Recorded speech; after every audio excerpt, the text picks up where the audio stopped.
उत्तराखंड सरकार ने राज्य में यूनिफॉर्म सिविल कोड लागू कर दिया है और राष्ट्रपति द्रौपदी मुर्मू ने इसे मंजूरी भी दे दी है। राज्य सरकार की ओर से इसकी अधिसूचना भी जारी कर दी गई और अब नियमावली बनते ही उत्तराखंड यूसीसी कानून को लागू करने वाला देश का पहला राज्य भी बन जाएगा। इधर मुख्यमंत्री पुष्कर सिंह धामी ने विधेयक को मंजूरी देने पर राष्ट्रपति द्रौपदी मुर्मू का आभार व्यक्त किया है और कहा है कि जल्द राज्य में इस कानून को प्रभावी ढंग से लागू किया जाएगा।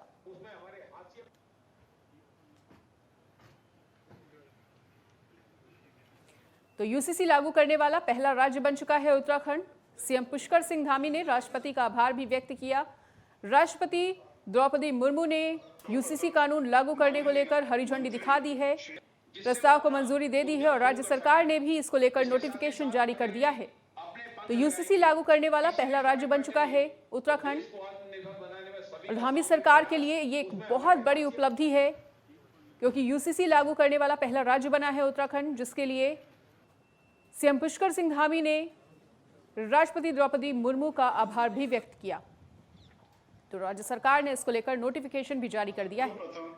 माननीय मंत्री, हमारे प्रधानमंत्री आदरणीय मोदी जी के नेतृत्व में उत्तराखंड विधानसभा के 2022 के चुनाव में उत्तराखंड की देवतुल्य जनता से हमने ये वायदा किया था कि नई सरकार के गठन होते ही हम उत्तराखंड में यूसीसी लागू करेंगे। उसके लिए हम विधेयक लाएंगे और उसकी जो सारी औपचारिकताएं पूर्ण करके उत्तराखंड में लागू करने की दिशा में आगे बढ़ेंगे। विधानसभा ने उसको पारित कर दिया था और माननीय राष्ट्रपति जी के पास हमने उसके अनुमोदन के लिए भेजा था। हमको उनका अनुमोदन प्राप्त हो गया है। मैं सबसे पहले तो आदरणीय राष्ट्रपति जी का, द्रौपदी मुर्मू जी का धन्यवाद करता हूं, उनका आभार व्यक्त करता हूं कि उन्होंने हमारे विधेयक को अपनी मंजूरी दे दी और इस विधेयक के राज्य में लागू होते ही तमाम प्रकार से जो महिलाओं का उत्पीड़न है, बुजुर्गों का सुरक्षा है, बच्चों की सुरक्षा है, जो कुरीतियां हैं, उन सब से निजात मिलेगा। लोकसभा चुनाव को लेकर बीजेपी जीत की तैयारियों में जुटी हुई है। वहीं बीजेपी प्रदेश अध्यक्ष महेंद्र भट्ट का कहना है कि 17 मार्च तक प्रदेश के सभी विधानसभाओं में चुनाव प्रबंधन समिति और चुनाव टोली की बैठक आयोजित की जाएगी। उनका कहना है कि 5 लोकसभा सीटों को लेकर चुनाव की तैयारी की जा रही है। कार्यकर्ता पूरे मिशन के साथ तैयारियों में लगे हुए हैं। बीजेपी प्रदेश की 5 लोकसभा सीटों पर एक बार फिर से हम जीतेंगे और प्रदेश में जीत की हैट्रिक भी लगाई जाएगी। देखिए, हमारी प्रदेश की चुनाव टोली और प्रबंधन समिति की बैठक हमारी हो चुकी है, लोकसभा के स्तर की भी हो चुकी है। अब हमारी विधानसभा स्तर की जो चुनाव प्रबंधन समिति है और जो विधानसभा की कोर टोली है, उसकी बैठक के लिए हमारे प्रदेश के पदाधिकारी उन बैठकों को ले जाएंगे। 17 तारीख तक हमारी ये बैठकें सब स्थानों पर, सब विधानसभा पूर्ण हो जाएंगे। उसके बाद हमारे शक्ति केंद्र स्तर पर हमने कार्यक्रम रचना बनाई है। शक्ति केंद्रों में हमारे बूथ की जो 11 की टोली है, उसी शक्ति केंद्र में उनको बुलाया गया है। 5 बूथ है तो 55 लोग आएंगे। इस प्रकार शक्ति केंद्र की बैठक और उसमें एक प्रकार से आगामी दिनों के अंदर बूथ के करने कार्य उनकी चर्चा हम लोग करेंगे। 18 से 21 ये 3 दिन में हम शक्ति बैठक करें। बड़ी संख्या हमारे जो टोली के लोग हैं, प्रबंध समिति के लोग हैं, उनको हम शक्ति केंद्र तक भेजेंगे। आम चुनाव के मद्देनजर बीजेपी ने लोकसभा चुनाव अभियान को आगे बढ़ाते हुए आपका सुझाव हमारा संकल्प अभियान की शुरुआत कर दी है और अभियान में एलईडी वाहनों, पत्र पेटिकाओं, जनसंपर्क, नमो ऐप और मिस्ड कॉल के माध्यम से जनता के सुझाव लिए जाएंगे, जिसके आधार पर घोषणा पत्र तैयार होगा। बीजेपी का यह अभियान पूरे प्रदेश भर में लोकसभा चुनाव तक चलेगा और इसमें आने वाले सुझावों को पार्टी चुनाव संकल्प पत्र में शामिल करेगी।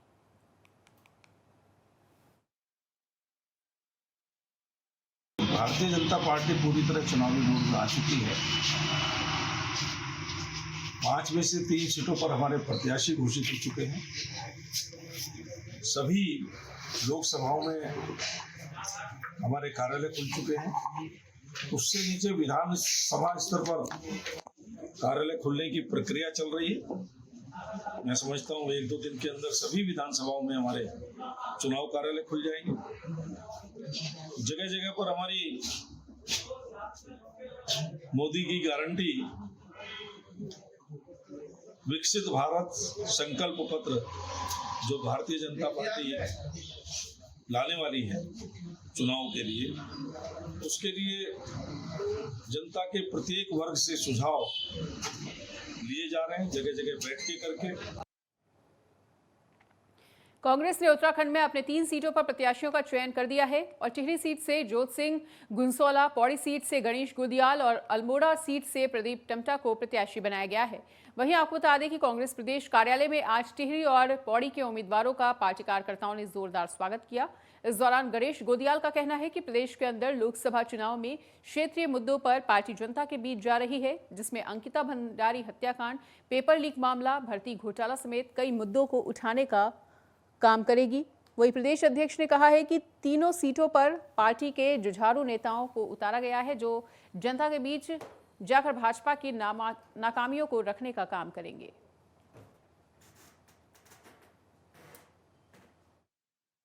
मुद्दे हो चाहे राष्ट्रीय मुद्दे हो, मुद्दे ही मुद्दे हैं। भारतीय जनता पार्टी, अभी कोई पत्रकार भाई मुझे कह रहे थे कि भारतीय जनता पार्टी के प्रदेश अध्यक्ष ये कह रहे हैं कि जो ये योजना है अग्निवीर, ये बहुत बड़ी अच्छी योजना है। मैंने ये कहा कि अपने बेटे को अग्निवीर बनाएंगे क्या? तो आके कहे ना कि ये बहुत बड़ी अच्छी योजना है, कहे ना इस अग्निवीर योजना पे हमें वोट दो। लोगों को अन्य मुद्दों पर लामबंद करने की कोशिश क्यों करते हैं? मैं पूरे प्रयास के साथ टिहरी लोकसभा के क्षेत्र के निवासियों को भरोसा दिलाता हूं कि टिहरी लोकसभा का प्रतिनिधित्व भी करेंगे, संसद में उनके मुद्दों को गुंजायमान भी करेंगे और उत्कृष्ट सांसद के रूप में भी प्रस्तुत होने का काम करेंगे। मुझे सिर्फ ये है कि कांग्रेस के कार्यकर्ता मजबूती के साथ निकल पड़े और ये चुनाव को हम जीत के देंगे। गणेश गोदियाल जी ने कहा कि इनका जो बीजेपी के सांसद हैं, अंकिता भंडारी मर्डर केस हो, जगदीश आर्या मर्डर केस हो, चाहे वो हमारे बिलेडगा कांड हो, चाहे वो हमारी महिला अपराध में उत्तराखंड का 9 हिमालय राज्यों में पहले नंबर पे आने हो, उन सारे तमाम विषयों पे ये 5 सांसद मौन रहे, चुप रहे और इनका मूक समर्थन उस वीआईपी को था। तो ये सारे मुद्दे लेके हम जब जाएंगे तो हमारी सारी लोकसभा सीटों में बहुत अच्छे रिजल्ट आने वाले हैं और मुझे उम्मीद है कि हम 5-0 से बीजेपी को हरा के आएंगे। यहाँ पर रुकेंगे एक छोटे से ब्रेक के लिए।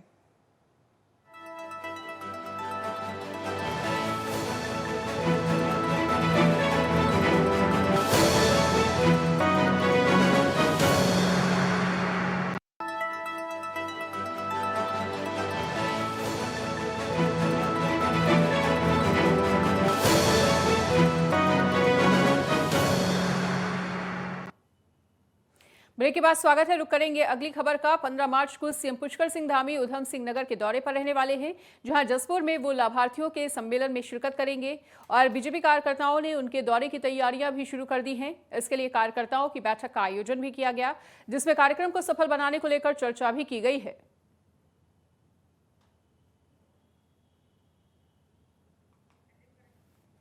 तो बीजेपी कार्यकर्ताओं ने तैयारियां शुरू कर दी हैं उनके दौरे के मद्देनजर। और उधम सिंह नगर का दौरा रहने वाला है सीएम पुष्कर सिंह धामी का। 15 मार्च को जसपुर आएंगे सीएम धामी। उनके दौरे के मद्देनजर तैयारियां तेज होती हुई पुलिस प्रशासन ने सुरक्षा व्यवस्था को भी चाक चौबंद बनाए रखने के तमाम इंतजाम किए हैं। और सीएम पुष्कर सिंह धामी का उधम सिंह नगर दौरा काफी ज्यादा खास माना जा रहा है। लाभार्थी सम्मेलन में शिरकत भी करेंगे, लाभार्थियों संग बातचीत भी करेंगे। बीजेपी कार्यकर्ताओं ने तैयारियां तेज कर दी हैं उनके दौरे के मद्देनजर। यशस्वी, तेजस्वी और धर्मरक्षक मुख्यमंत्री आदरणीय पुष्कर सिंह धामी जी ने हमारे निवेदन को स्वीकार किया है और 15 मार्च को मंडी परिसर के प्रांगण में माननीय मुख्यमंत्री जी का आने का कार्यक्रम तय हुआ है। उस नियमित ही आज पूरे विधानसभा भाजपा परिवार की बैठक थी। सभी लोगों ने बैठ के माननीय मुख्यमंत्री जी का ऐतिहासिक स्वागत करने का निर्णय लिया है और ये कार्यक्रम लाभार्थी सम्मेलन के रूप में हम लोग कर रहे हैं। उत्तराखंड में बीजेपी आम चुनाव की तैयारियों में जोरों शोरों से जुटी हुई है। वहीं नैनीताल के रामनगर में चुनावी तैयारियों को धार देने के लिए पैट पड़ाव क्षेत्र में चुनाव कार्यालय का उद्घाटन किया गया है। रामनगर विधायक दीवान सिंह बिष्ट ने कहा कि कार्यकर्ताओं में चुनाव को लेकर खासा उत्साह बना हुआ है। उन्होंने उत्तराखंड की सभी 5 सीटों पर कमल खिलने की उम्मीद भी व्यक्त की है।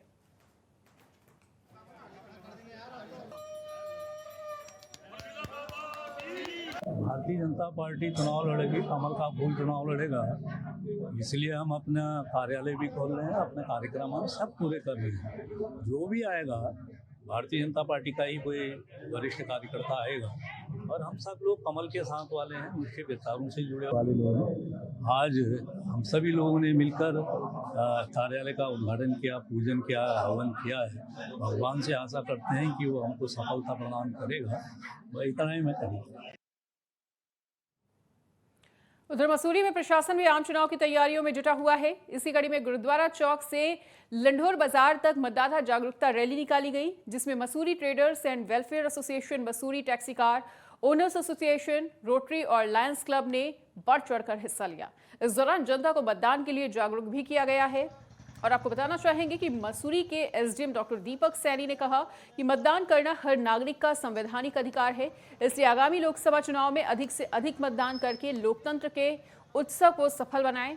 उन्होंने आगे कहा कि आगामी चुनाव में 100% मतदान के लिए प्रशासन जागरूकता अभियान चला रही है, जहां बीएलओ बूथों पर वोट बना रहे हैं, वहीं मतदाताओं को मतदान के लिए भी प्रेरित कर रहे हैं।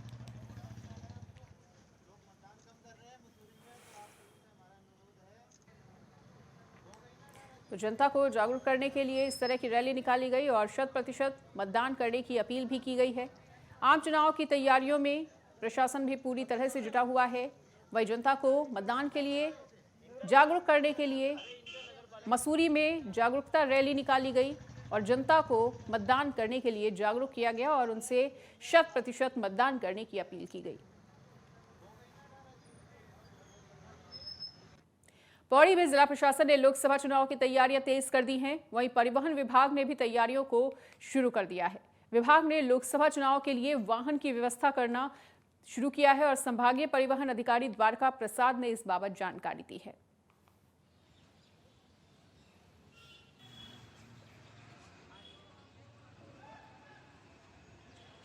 जो अभी 2024 का जो लोकसभा इलेक्शन है, उसमें हम लोगों को जो रिक्वायरमेंट है टोटल पुलिस की भी और इलेक्शन के लिए भी हमारे सेक्टर जोनल जितनी भी हमारी जो है टीमें लगी हुई, सर्विलांस की टीमें लगी, तो ये करीब 850 गाड़ियों की डिमांड है हमारी और हम उसमें 20% रिजर्वेशन में रखेंगे। तो गाड़ियाँ हमारी मैक्सिमम गाड़ियों की हमने तैयारी कर ली है और अभी तक हम लोगों ने जो सेक्टर और जोनल मजिस्ट्रेट को है और जो अन्य अभी इलेक्शन सामग्री को लाने ले जाने के लिए 110 गाड़ियों को हमने रिक्विजिट कर दिया है। उत्तराखंड के सभी निगम निकायों के लगभग 3.5 लाख निगम कर्मचारियों के लिए काफी बड़ी खुशखबरी है और उत्तराखंड सरकार ने कर्मचारियों का महंगाई भत्ता 4% बढ़ा दिया है, जिसका आदेश जारी कर दिया गया है। और आदेश के तहत निगम कर्मचारियों को 1 जुलाई 2023 से 42 के बजाय 46% महंगाई भत्ता दिया जाएगा। आपको बताते चले कि सचिव औद्योगिक विकास विभाग ने इस संबंध में आदेश जारी कर दिया है और साथ ही निगमों को निर्देश दिए गए हैं वो अपनी वित्तीय स्थितियों का आकलन करने के बाद महंगाई भत्ते पर कार्रवाई करें।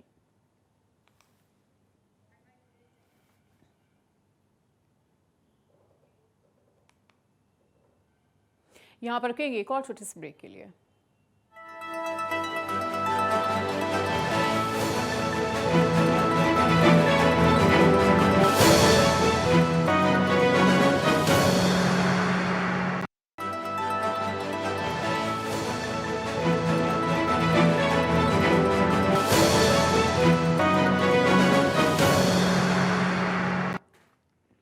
ब्रेक के बाद स्वागत है। रुक करेंगे अगली खबर का। दून पुलिस ने हाई प्रोफाइल पार्टियों में नशे की सप्लाई करने वाली गैंग का खुलासा किया है और पुलिस ने एक विदेशी महिला समेत 3 आरोपियों को गिरफ्तार किया है।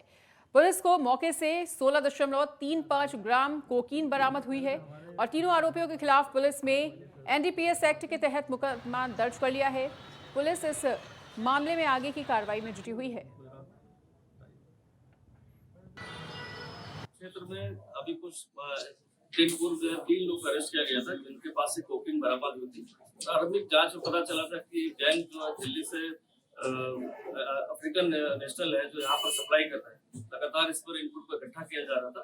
कल सूचना पर एक चेकिंग अभियान के दौरान की ये लोग निकलने वाले हैं, कहीं पर सप्लाई होने वाली है, उस पर डाइवर्जन पर जो है गाड़ी चेक की गई होकर, तो उसमें एक युगांडा की नेशनल है उसको अरेस्ट किया गया और उससे भी कोकीन बरामद की गई। साथ ही साथ एक युवक और युवती को भी अरेस्ट किया गया जो पति पत्नी है। युवती पहले ही एक स्कूल में पहले वहाँ पढ़ाती थी, साथ ही जो युवक है सानिद इनका नाम है, वो वहाँ पर पहले प्राइवेट जॉब करते हैं। यहाँ पर इनका संपर्क जो है एक पार्टी के दौरान हुआ था, और जो पूर्व में 3 लोग अरेस्ट हुए हैं, कहीं ना कहीं उनके भी लिंक अफ्रीकन नेशनल से थे, तो यहाँ लाकर कोकेन की सप्लाई कर रहे थे। हरिद्वार में सड़क हादसे में बीजेपी अनुसूचित मोर्चा के जिला अध्यक्ष संजय सिंह घायल हो गए हैं और बहादुराबाद थाना क्षेत्र स्थित बेगमपुर में डंपर ने संजय सिंह की कार को जोरदार टक्कर मार दी थी। हादसे में संजय सिंह के 3 बच्चे और पत्नी भी घायल हो गए थे। वहीं इलाज के दौरान संजय सिंह का निधन हो गया है और उनके निधन से हरिद्वार जिले के कार्यकर्ताओं में शोक की लहर है।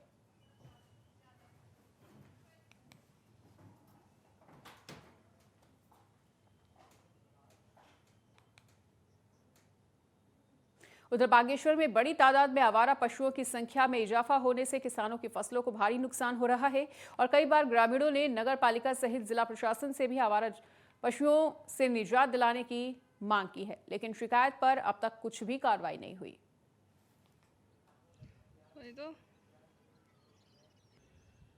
तो सारे खेत चौपट कर दिए, हम क्या करें, हमारे गाय बच्ची भी भूखा मर रहे हैं, हम लोग भी क्या खाएं। 2 बजे रात आए, परसों उठ गए, फिर भगाए रोड में, फिर और आगे, रात भर नहीं सो रहे हम लोग। क्या करें, हमारे तो बहुत ही परेशानी होगी, क्या करें। 25 तक तो गिने परसों, फिर भी हम वो हो गए, गिन ही नहीं पाए, गजबजी जा रहे हैं हम। क्या करें, हम तो बहुत ही परेशान हो गए। ये आवारा गाय पशु से और बंदरों से कि बोल रहे हमको रात की नींद हो गई और दिन की भूख, कुछ नहीं है। हम ऐसे पत्ते ला रहे हैं, कहीं गठेरों से ढूंढ के, कहीं जंगलों में जाके, घर में कुछ नहीं है खाना। अब हम किसी को कोई वोट मांगने के लिए आते नहीं देते, जब तक इनकी व्यवस्था नहीं होती। 2 साल हो गए, 2 साल से हम इतने परेशान हैं, क्या बताओ। बिल्कुल कहीं जाने का वो नहीं हो रहा है, क्या करें। क्या वोट जरूरी है इनको देना। बंदरों और सुअरों के आतंक के बाद एक नई समस्या खड़ी हो चुकी है आवारा पशुओं की। आवारा पशुओं की संख्या इतनी ज़्यादा हो चुकी है कि ये करीब करीब सारी जड़ तक खा जा रहे हैं फसलों के, और कुछ भी शेष नहीं बच रहा है। ये तो यहाँ के लिए एक इतनी बड़ी समस्या हो गई है कि सुअर और बंदरों से भी और ख़तरनाक समस्याएं पैदा कर रहे हैं। सवाल ये है कि ये आ कहाँ से रहे हैं, इतने आवारा जानवर छोड़ कौन रहे हैं इनको। अगर इस ओर प्रशासन का ध्यान नहीं गया तो फिर यहाँ तो खेती करना हर आदमी के लिए दूभर हो जाए। उधर प्रधानमंत्री नरेंद्र मोदी की महत्वाकांक्षी योजना उन्नत भारत अभियान के तहत देश का पहला ई स्मार्ट क्लिनिक हरिद्वार के गौड़ीखाता गांव में शुरू किया गया है और प्रधानमंत्री मोदी के हर परिवार स्वस्थ परिवार के तहत ये योजना लागू की गई है। इस योजना का उद्देश्य देश के हर ग्रामीण और पिछड़े हिस्सों में बेहतर स्वास्थ्य सेवाओं को जन जन तक पहुंचाना है। फिलहाल हरिद्वार में ई स्मार्ट क्लिनिक पायलट प्रोजेक्ट के तौर पर शुरू किया जा रहा है। ये आईटी दिल्ली की ओर से एक इनिशिएटिव लिया गया है उन्नत भारत अभियान के तहत, जिसमें लॉर्डमेड एक प्राइवेट कंपनी को हमने रोल इन किया है as a medical support partner. और यहाँ पर हम लोग अभी जो ये मशीन एक इंस्टॉल करी गई है, ई स्मार्ट क्लिनिक का आज शुभारम्भ हुआ है, जिसमें करीब 30 टेस्ट निःशुल्क यहाँ की जनता को प्रोवाइड किए जाएंगे। साथ ही साथ जो टेस्ट होंगे उसको पढ़ने के लिए जो रिपोर्ट्स होंगी, उसका जो दिल्ली और बॉम्बे में जो एक्सपर्ट डॉक्टर्स हैं उनके साथ टेली मेडिसिन टेली कंसल्टेशन के माध्यम से वो यहाँ की जनता उनसे कंसल्ट कर सकती है और अपना दवाई यहीं से परचेज करके उसको अपना जो भी हेल्थ के जो इश्यूज़ हैं उसका उपचार किया जा सकता है। इसमें उनका टाइम और जो समय है दोनों की बचत यहाँ के गाँव में। उत्तराखंड दर्पण में फिलहाल के लिए इतना ही, रुकेंगे एक छोटे से ब्रेक के लिए।